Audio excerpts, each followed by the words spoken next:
Tervetuloa mun ilmoitusluontoiseen asiaan, tai no en mä tiedä teekö mä tästä mun ensimmäisen vlogin siis, tai oon mä joskus ennenkin tehnyt, mut siis mulla on ollut ajatuksen ihan mun someuran alusta asti, tai en mä koe, että mä oon mikään someammattilainen, mut siis ihan someuran alusta asti on ollut ajatus, että tekis jonkunnäköistä vlogia siitä, millaista mun elämä on niinku just tänä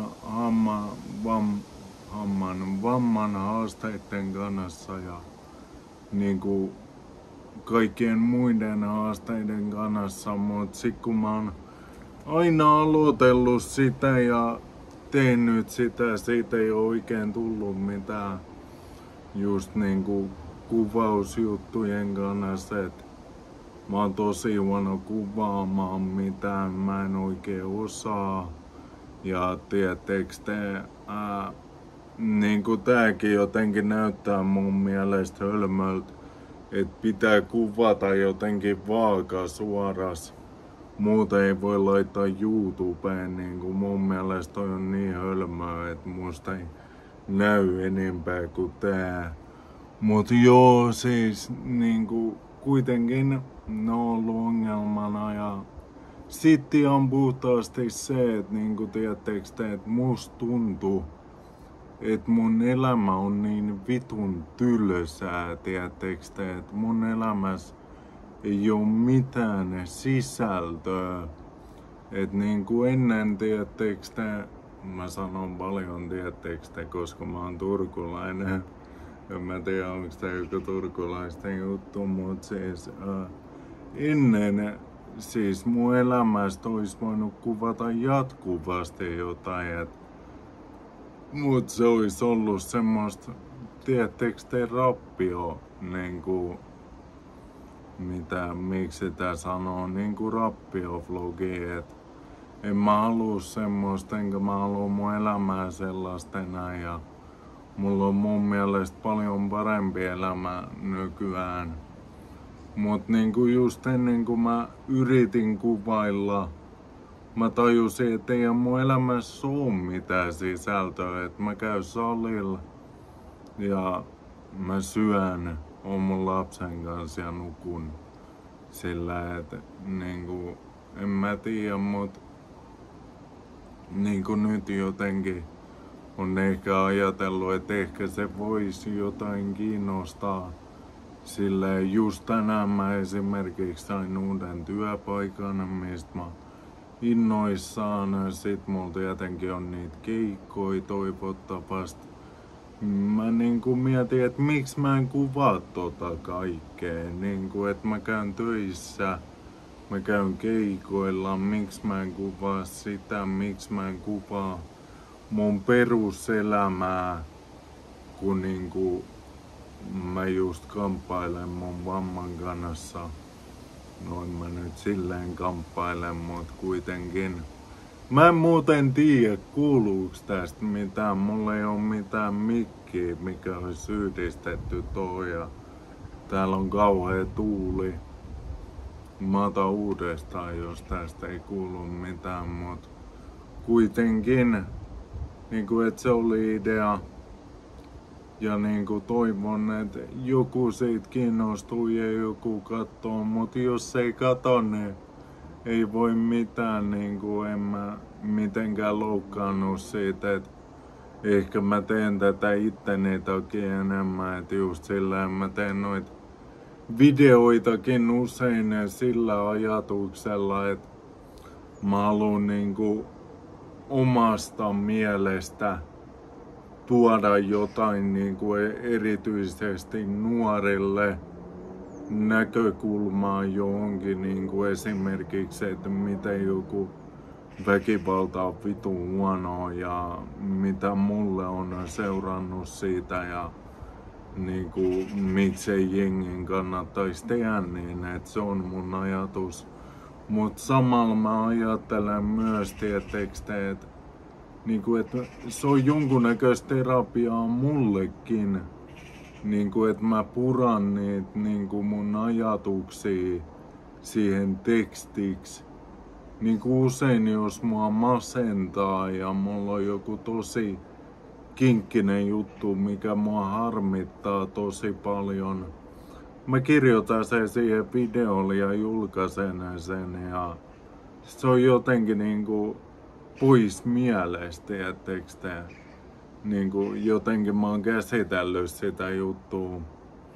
Mut niin mä ajattelin tässäkin tehdä, että olisi paljon helpompi, että just jos kuvailee jotain vlogia, niinku kuvailee omaa päivää ja kuvailee duunipäivää, niin miksei sit kuvaisi samalla itteensä ja niinku niitä fiiliksiä, mitä käy läpi ja niinku jos on hankalaa, niin silleen, miksei, ei se välttämättä kiinnosta, mutta tarviiko se kaikki kiinnostaa? Sori, mä oon ihan hikinen, siis mä kävin just salilla, mä kelasin, että meiks mä suihkuun, mut mulla ei oo vaihtovaatteita täällä, että mä oon niinku mun isoäidillä, missä mä käyn tosi usein, että täällä mä vietän tosi paljon aikaa just sen takia, että niinku mun isoäiti ja isoisä on tyyliin kasvattanut mut ja no mun isoisä on menehtynyt, mut siis mä haluan niinku jotenkin varmistaa, että mä oon mun isoäidin kanssa mahdollisimman paljon, kun hän on vielä elossa ja mä tuon mun lapsenkin usein tänne ja niinku mun isoäiti on todella tyytyväinen siitä, tai ainakin mä luulen, niinku toivon näin, että ei oo ainakaan vielä mennyt hermot, kun mä oon jatkuvasti täällä, mut tää on mulle tärkeet ja uskon, että hänellekin on tärkeet ja mun pojallekin tää on tärkeet, että mun poika viihtyy täällä tosi paljon ja tosi hyvin. Ja myöskään sen takia en mennyt suihkuun, että mulla on vielä brassijutsu-treenit edes tänään, että mä mietin, että onko se ihan turhaa mennä nyt suihkuun ja sit kuitenkin sen jälkeen uudestaan. Mut mä ajauduin aiheesta. Mä enää muista mitä mun piti sanoa. No kuitenkin, siis toivon, että joku kattois vlogia, mutta ei se haittaa, jos joku ei katso vlogia. Teen näitä ehkä enemmän itteni iloksi. Ja tietenkin siis niinku valehtelematta, niinku mä sain esimerkiksi ton kiinteistövälityspaikan silleen, että mä just kerroin, että niinku, et mulla on kokemusta somesta ja niinku tiedän miten some toimii, vaikka mä en nyt mikään ammattilainen ole. Et totta kai mä niinku toivon, että joku kattois ja niinku huomais, että mä oon hyvä siinä kiinteistönvälitysalalla ja sit mä jotenkin pomppaisin siinä. Mut sekin, että nyt mä aloitan ton kiinteistönvälitysalan, se ei todellakaan tarkoita sitä, niinku, tiedättekö te, että jotenkin mun intohimo niinku nuoriin ja siihen mun yritykseen sano stop väkivallalle niinku häviäisi. Se ei todellakaan, niinku, että se on mulle edelleen tärkeintä ja niinku mä ehdottomasti haluan käydä keikoilla ja niinku tehdä tätä, koska en mä oo tyyliin paljon saanut negatiivista palautetta etenkään nuorilta. Et nuorilta tulee aina hyvää palautetta ja nuoret yleensä arvostaa mitä mä teen, niin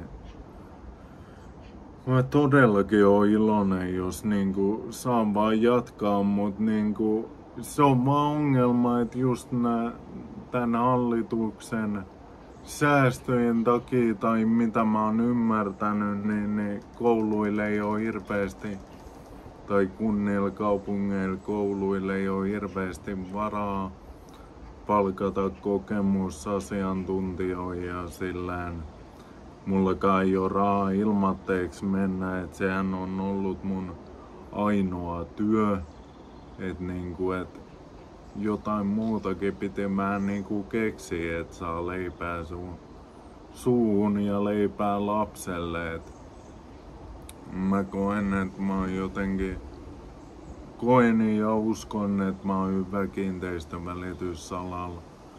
Ja niinku, mut ei todellakaan tarkoita sitä, etten mä jatkais tota hommaa, että mun yritys pysyy ja koitan jatkaa luennoitsijana niin kauan kuin mä pystyn, koska mä tajusin, että mä en oo ikinä tehnyt mitään, mä en oo ikinä tuntenut, että mä oon hyvä missään, mä oon millään tavalla tärkeä. Kun mä aloitin sen, mä tunsin ton kaiken, tietteeks te, ja mä niinku tunnen, että mä oon oikeesti hyväsi ja mulla on joku merkitys. Niin en aio lopettaa sitä. Mut mä oon nyt ölissyt jotain ihan turhaa, niin halusin vaan ilmoittaa, että alan tekee vlogeja. Ehkä kerran viikossa, 2 kertaa viikossa. Ja niinku, jos joku katsoo, se on bonus, mutta jos ei katso, niin ei se haittaa. Teen ehkä enemmän itseni iloksi. Kiitos paljon.